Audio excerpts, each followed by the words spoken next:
ಈ ಅಮಾವಾಸ್ಯೆ ಪೌರ್ಣಮಿ ಹೇಗೆ ಬರುತ್ತೆ ಹೋಗುತ್ತೆ ಅಲ್ವಾ, ಅದೇ ಥರ ನಮ್ಮ DC ಅವರ ಫಾರ್ಮ್ ಕೂಡ ಬರುತ್ತೆ ಹೋಗುತ್ತೆ. ಸೊ ಈ ವಿಡಿಯೋ ಶುರು ಮಾಡೋಕ್ಕೂ ಮುಂಚೆ ಯಾರೆಲ್ಲ ಇದ್ದೀರಾ ವಿಚಿತ್ರ ಸಾಮಾನ್ ಫ್ಯಾನ್ಸ್ಗಳು, ಕೇಳಕ್ಕೆ ಕೆಟ್ಟದಾಗಿರ್ಬೋದು, ಆದರೆ ನಾನು ಮಾತಾಡ್ತಿರೋದು ನಮ್ಮ ಸ್ಟ್ರೇಂಜರ್ ಥಿಂಗ್ಸ್ ಬಗ್ಗೆ. ಸೊ ಯಾರೆಲ್ಲ ಸ್ಟ್ರೇಂಜರ್ ಥಿಂಗ್ಸ್ನ ಸೀಸನ್ 5 ವಾಲ್ಯೂಮ್ 1 ನೋಡಿದ್ದೀರಾ, ನಿಮ್ಮ ಒಪಿನಿಯನ್ ತಿಳಿಸಿ ಹೇಗಿತ್ತು ಅಂತ. ನಾನು ಜಸ್ಟ್ ಇವಾಗ ಮುಗಿಸ್ದೆ ಆ್ಯಂಡ್ ನಿಜಕ್ಕೂ ತುಂಬ ಚೆನ್ನಾಗಿ ಬಂದಿದೆ. ಅಯ್ಯೋ, ನಾನು ಅಂದ್ಕೊಂಡಿದ್ದೆ ಈ ಮಂತಲ್ಲಿ ಬಿಟ್ಟಿರೋ 4 ಎಪಿಸೋಡು ಸ್ವಲ್ಪ ಸ್ಲೋ ಆಗಿ ಹೋಗುತ್ತೆ, ಮುಂದಿನ ತಿಂಗಳ ಬಿಡೋ 3 ಎಪಿಸೋಡು ತುಂಬ ಫಾಸ್ಟ್ ಆಗಿ ತುಂಬ ಸ್ಟೋರಿ ಮೇಲೆ ಫೋಕಸ್ ಆಗುತ್ತೆ ಅಂತ ಅಂದ್ಕೊಂಡೆ. ಆದರೆ ಫಸ್ಟ್ ಎಪಿಸೋಡಿಂದಾನೇ ಎಲ್ಲೂ ಕೂಡ ಟೈಮ್ ವೇಸ್ಟ್ ಮಾಡಿಲ್ಲ, ಡೈರೆಕ್ಟಾಗಿ ಸ್ಟೋರಿ ನುಗ್ಬಿಟ್ರು. ಒಂದೇ ನೈಟಲ್ಲಿ ಇಡೀ 4 ಎಪಿಸೋಡು ಕೂಡ ಫುಲ್ ಬಿಂಜ್ ವಾಚ್ ಮಾಡಿದೆ. ಎಪಿಸೋಡ್ 5ಗೆ ಸಖತ್ ಕಾಯ್ತಾ ಇದ್ದೀನಿ, ಆದರೆ ಇನ್ನು ನೆಕ್ಸ್ಟ್ ಮಂತ್ ಹಂಗೆ ಕಾಯಬೇಕು.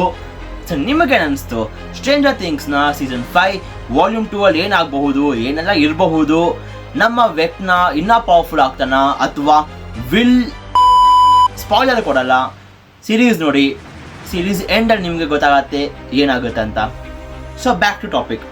ನನ್ನ ಹಳೆ ವಿಡಿಯೋಸಲ್ಲಿ ನಾನು ಹೇಳಿದ್ದೆ that may B Warner Brothers ಅವರು ಅವ್ರ ಇಡೀ ಸ್ಟುಡಿಯೋನ ಸೇಲ್ ಮಾಡ್ತಿರ್ಬಹುದು ಆ್ಯಂಡ್ ಆ ವಾರ್ನರ್ ಬ್ರದರ್ಸ್ ಇಂಡಸ್ಟ್ರಿ ಒಳಗೇನೆ ನಮ್ಮ DCU ಕೂಡ ಇರೋದು.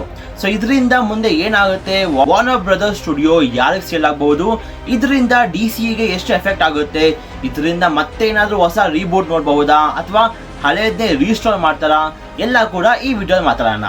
ಸೊ ನಿಮ್ಗೆಲ್ಲರಿಗೂ ಸ್ವಾಗತ to our channel Cosmic Kannada. ನಾನು ನಿಮ್ಮ ಹೋಸ್ಟ್ ಪವನ್ ಆ್ಯಂಡ್ ಇವತ್ತಿನ ವಿಡಿಯೋ ಶುರು ಮಾಡೋಣ. Let's go. ಸೊ ಮಾರ್ವೆಲ್ ಹೇಗೆ ಡಿಸ್ನಿ ಅವರ ಕೆಳಗಿದೆಯೋ ಅದೇ ಥರ ನಮ್ಮ DCU ಅಥವಾ ಇಡೀ DC ನಮ್ಮ ವಾರ್ನರ್ ಬ್ರದರ್ಸ್ ಕೆಳಗಿದೆ. ಈಗ ವಾರ್ನರ್ ಬ್ರದರ್ಸ್ ಅವರು ತುಂಬ ಲಾಸಲ್ಲಿ ಓಡ್ತಿದ್ದಾರೆ.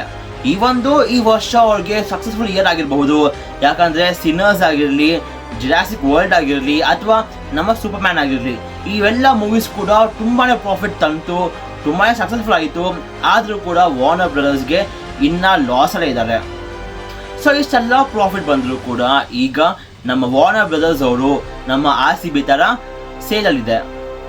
ಏನಿಲ್ಲ, ನಾನೇ ಬೈ ಮಾಡಬೇಕಂತ ಇದ್ದೆ, ಆದರೆ ನಮ್ಮ ಚಾನಲ್ ಇನ್ನೂ 1000ನೇ ಮುಟ್ಟಿಲ್ಲ, ಇನ್ನು ಹೇಗೆ ಅಂದ್ಬಿಟ್ಟು ಬಿಟ್ಬಿಟ್ಟೆ. So Warner Brothers company 2 parts divide ಆಗುತ್ತೆ.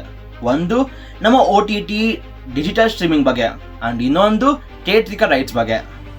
ಸೊ ಇಂಥ ದೊಡ್ಡ ಕಂಪನಿನ ಬೈ ಮಾಡಿದ್ರೆ ಅವ್ರಿಗೆ DC ಕ್ಯಾರೆಕ್ಟರ್ ಸಿಗುತ್ತೆ, DC ಸ್ಟುಡಿಯೋಸ್ ರೈಟ್ ಸಿಗುತ್ತೆ, ಕಾರ್ಟೂನ್ ನೆಟ್ವರ್ಕ್ ರೈಟ್ ಸಿಗುತ್ತೆ, ನ್ಯೂ ಲೈನ್ ಸಿನಿಮಾಸ್ ಪ್ರೊಡಕ್ಷನ್ ಸಿಗುತ್ತೆ, ಜೊತೆಗೆ ನಮ್ಮ ಡ್ಯೂನ್ ಫ್ರಾಂಚೈಸ್ ಆ ರೈಟ್ಸ್ ಕೂಡ ಸಿಗುತ್ತೆ. ಔಟ್ಸೈಡ್ ಇಂಡಿಯಾಲಿ HBO Max ಅಂತ ಒಂದು ಸ್ಟ್ರೀಮಿಂಗ್ ಸರ್ವಿಸ್ ಕೂಡ ಇದೆ. ಇಂಡಿಯಾಲಿ ಮೇ ಬಿ ಬರಬೇಕಾಗಿತ್ತು, ಆದರೆ ಏನೋ ಬ್ಯಾನ್ ಆಗಿದೆ ಅನಿಸುತ್ತೆ. ಆದರೆ ಬೇರೆ ಕಂಟ್ರೀಸ್ ಎಸ್ಪೆಷಲಿ USA ಅಲ್ಲಿ HBO Max ತುಂಬಾ ಓಡುತ್ತೆ. ಯಾಕಂದರೆ HBO Max ಅಲ್ಲಿ ನಮ್ಮ ಗೇಮ್ ಆಫ್ ಥ್ರೋನ್ಸ್ ಕೂಡ ಅವರೇ ಬಿಲ್ಡ್ ಮಾಡೋದು, ಜೊತೆಗೆ ಹೌಸ್ ಆಫ್ ಡ್ರ್ಯಾಗನ್ ಇವೆಲ್ಲ ಕೂಡ ರೈಟ್ಸ್ ನಮ್ಮ HBO Max ಅಂದರೆ ನಮ್ಮ ವಾರ್ನರ್ ಬ್ರದರ್ಸ್ ಹತ್ರನೇ ಇರೋದು. ಇಂಥ ಒಂದು ದೊಡ್ಡ ಮಲ್ಟಿ ಬಿಲಿಯನೇರ್ ಕಂಪನಿನ ಯಾರು ಬೈ ಮಾಡಬಹುದು? ಸೊ ಈಗ ರಿಪೋರ್ಟ್ಸ್ ಪ್ರಕಾರ 3 ಕಂಪನಿ ರೇಸಲ್ಲಿದೆ. ಒಂದು ಬಂದು ನಮ್ಮ ಪ್ಯಾರಾಮೌಂಟ್ ಪಿಕ್ಚರ್ಸ್, ಇನ್ನೊಂದು ಬಂದು ಕಾಮ್ಕ್ಯಾಸ್ಟ್ ಅಂತ, ಆ್ಯಂಡ್ ಫೈನಲಿ ನಮ್ಮ ನೆಟ್ಫ್ಲಿಕ್ಸ್. ಸೊ ನಮಗೆ ಕಾಮ್ಕ್ಯಾಸ್ಟ್ ಬಗ್ಗೆ ಅಷ್ಟೇನು ಗೊತ್ತಿರಲ್ಲ, ಯಾಕಂದರೆ ಕಾಮ್ಕ್ಯಾಸ್ಟ್ನ ಯಾವುದೇ ಸರ್ವಿಸ್ ಕೂಡ ಇಂಡಿಯಾಲಿಲ್ಲ. ಆದರೆ ಪ್ಯಾರಾಮೌಂಟ್ ಪಿಕ್ಚರ್ಸ್ ಅವರ ಮೇನ್ ಫೋಕಸ್ ಬಂದು ಫಿಲಮ್ ಮೇಲೆ ಹೋಗುತ್ತೆ, ಅಂದರೆ ಥಿಯೇಟ್ರಿಕಲ್ ರಿಲೀಸ್ ಮೇಲೆ ಹೋಗುತ್ತೆ. ಅವರ OTT ಸರ್ವಿಸ್ ಇದ್ರೂ ಕೂಡ ಅವರ ಮೇನ್ ಫೋಕಸ್ ಅಥವಾ ಅವರ ಮೇನ್ ರೆವೆನ್ಯೂ ಬರೋದು ಥ್ರೂ ಫಿಲಮ್ಸಿಂದಾನೆ. ಆ್ಯಂಡ್ ಪ್ಯಾರಾಮೌಂಟ್ ಅವರು ವಾರ್ನರ್ ಬ್ರದರ್ಸ್ಗೆ 2 ಆಫರ್ ಕೊಟ್ಟರು, ಆ್ಯಂಡ್ ವಾರ್ನರ್ ಬ್ರದರ್ಸ್ ಅವರು 2 ಆಫರ್ ಕೂಡ ರಿಜೆಕ್ಟ್ ಮಾಡಿದ್ರು.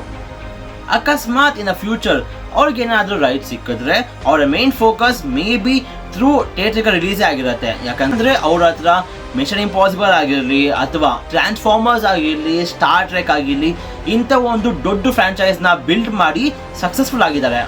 So may be Paramount pictures ಅವರು ಮತ್ತೆ DCUಗೆ ಒಂದು ರೀಬೂಟ್ ಕೊಟ್ಟು ಅಥವಾ ಇದನ್ನೇ ಕಂಟಿನ್ಯೂ ಮಾಡಿಕೊಂಡು ಇದನ್ನು ಕೂಡ ಒಂದು ಸಕ್ಸಸ್ಫುಲ್ ಫ್ರಾಂಚೈಸ್ ಆಗಿ ಮಾಡಬಹುದು. ಆದರೆ ಇನ್ನೊಂದು ಕಡೆ ನಮ್ಮ ನೆಟ್ಫ್ಲಿಕ್ಸ್ ಅವರು ಕೂಡ ಬಿಡ್ತಿಲ್ಲ. ನೆಟ್ಫ್ಲಿಕ್ಸ್ ಅವರ ಮೇನ್ ಫೋಕಸ್ ಬಂದು ಸ್ಟ್ರೀಮಿಂಗ್ ಸರ್ವಿಸ್ ಆಗಿರುತ್ತೆ.